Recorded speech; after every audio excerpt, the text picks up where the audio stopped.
sebelum kita mulai pada kita hari ini, baik kita berdoa di agama masing-masing, berdoa dan hati mulai. Berdoa selesai.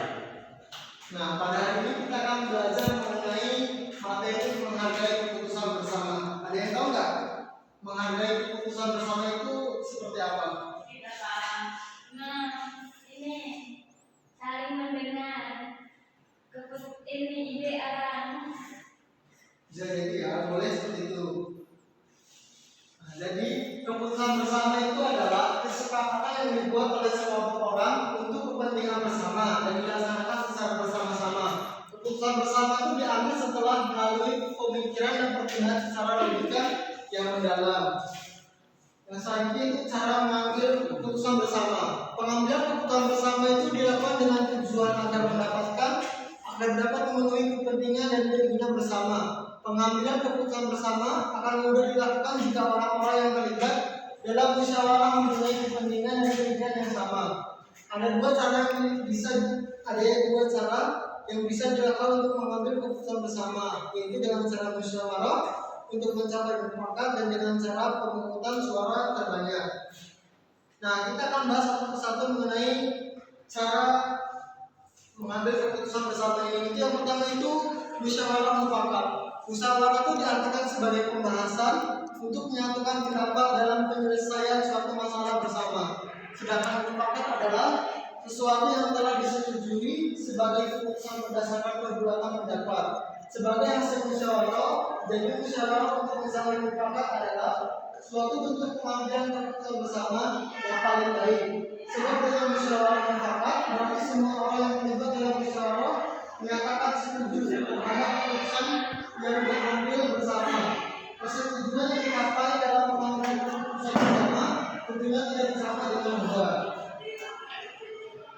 Yang kedua itu pemungutan suara terbanyak. Bentuk keputusan bersama yang kedua adalah keputusan bersama berdasarkan suara terbanyak.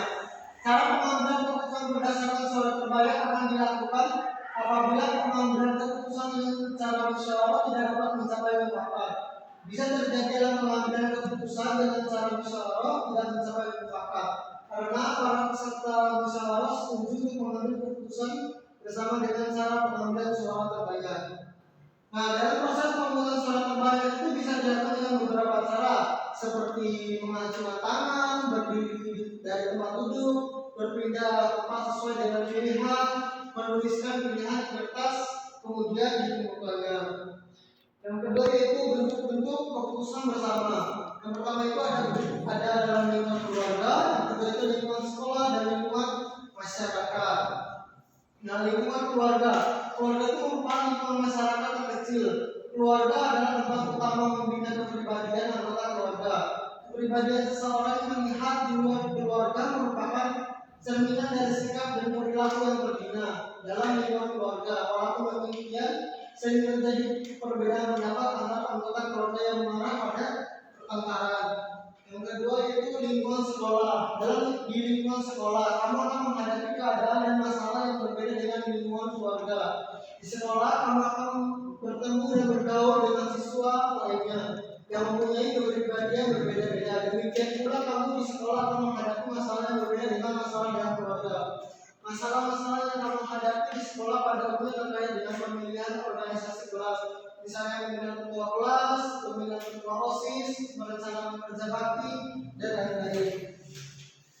Selanjutnya yaitu lingkungan masyarakat. Lingkungan masyarakat itu adalah tempat berkumpulnya berbagai komponen masyarakat seperti agama, etnis, status ekonomi, dan status sosial.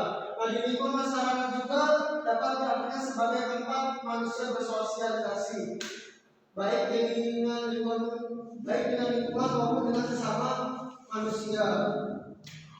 Nah, selanjutnya itu contoh kewajiban di lingkungan masyarakat yaitu menjaga keamanan dan ketertiban umum. Menaati peraturan yang berlaku, menghormati orang di sekitar dan menjaga toleransi antarumat beragama, dan mengikuti kegiatan sosial. Nah, di sini Bapak punya video mengenai materi sama-sama, kalau disimak ya. Hai teman-teman, Ada 4 hal yang perlu kamu ingat tentang keputusan bersama. Keputusan bersama itu apa ya? Keputusan adalah segala putusan yang telah ditetapkan berdasarkan pertimbangan, pemikiran, dan penelitian yang matang. Keputusan ada 2 macam, yaitu keputusan pribadi dan keputusan bersama. Keputusan pribadi bersifat individu dan hanya untuk diri sendiri. Misalnya, kamu memutuskan apakah mengerjakan PR atau bermain. Keputusan yang kamu ambil itu menjadi tanggung jawab kamu sendiri ya. Sedangkan keputusan bersama diambil berdasarkan persetujuan dan kesepakatan bersama. Keputusan bersama bersifat mengikat dan tidak dapat diganggu-gugat. Biasanya diambil berdasarkan musyawarah dan mufakat. Yang kedua, bentuk keputusan bersama. Keputusan bersama secara tertulis dan keputusan bersama secara lisan. Nah, keputusan secara tertulis, misalnya Undang-Undang Dasar 1945, Undang-Undang Peraturan Pemerintahan dan Peraturan Daerah. Keputusan bersama secara lisan, misalnya keputusan Kepala Desa mengatur irigasi, Ketua RT mengatur jadwal ronda malam, juga termasuk contoh keputusan bersama secara lisan. Bagaimana cara mengambil keputusan bersama? Keputusan bersama bisa diambil melalui musyawarah dan pemungutan suara.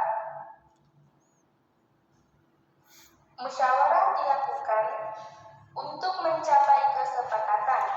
Musyawarah ini dapat dilakukan di lingkungan keluarga, sekolah, lingkungan masyarakat, hingga kenegaraan. Dalam bermusyawarah, kita harus menghargai pendapat orang lain, mampu mengendalikan diri, tegang rasa terhadap orang yang tidak sependapat, mematuhi tata tertib musyawarah, dan bertanggung jawab atas keputusan yang telah disepakati. Cara lain pengambilan keputusan bersama adalah pemungutan suara atau voting. Cara ini dilakukan jika musyawarah tidak mencapai mufakat. Biasanya, keputusan diambil berdasarkan suara terbanyak. Voting dapat bersifat terbuka dan tertutup. Voting terbuka maksudnya anggota dapat memberikan suara dengan mengatakan setuju, tidak setuju, atau abstain, tidak memberikan suara.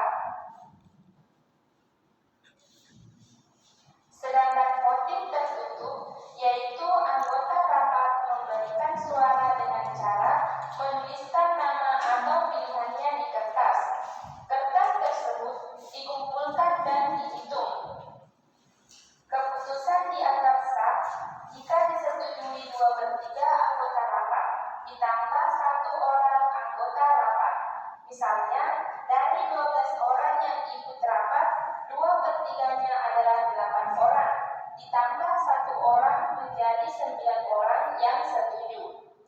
Keputusan dianggap sah, misalnya, dilakukan dalam pemilihan ketua beras, pemilihan presiden, dan lain sebagainya.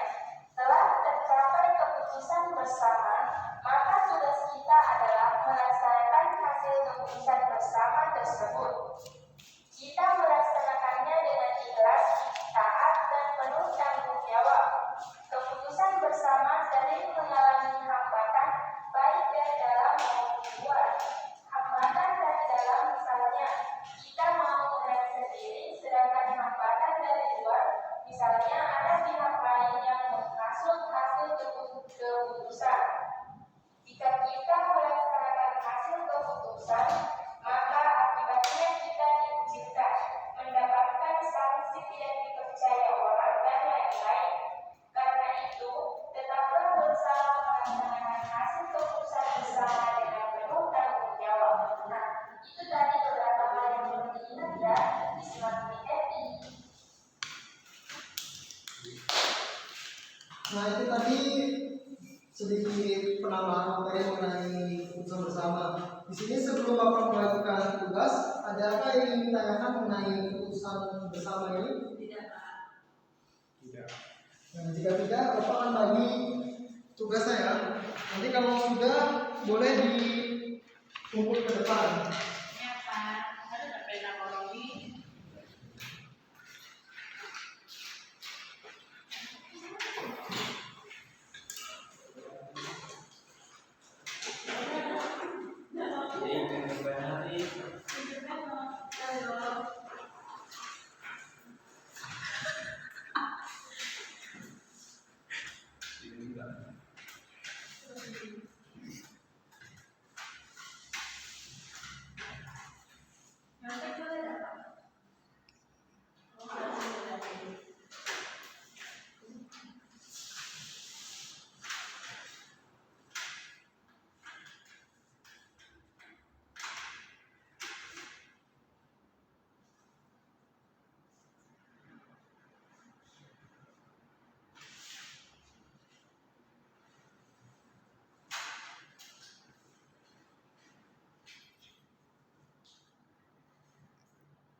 Sudah belum anak-anak?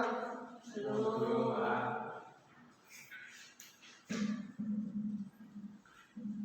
Ya, Pak.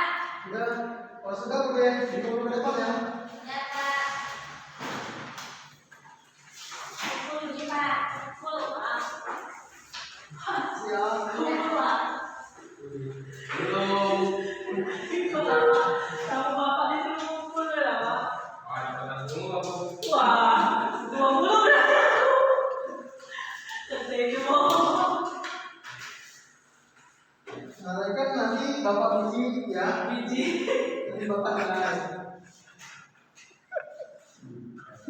Bapak biji.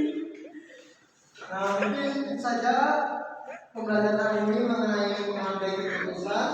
Kurang lebihnya Bapak mohon maaf. Nah, sebelum kita pulang, boleh ketua kelas memimpin jalannya.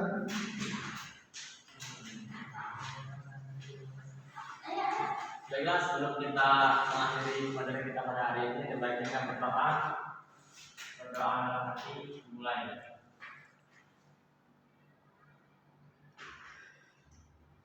Berdoa selesai. Nah, mungkin sekian pembelajaran hari ini. Bapak ini wassalamualaikum warahmatullahi wabarakatuh.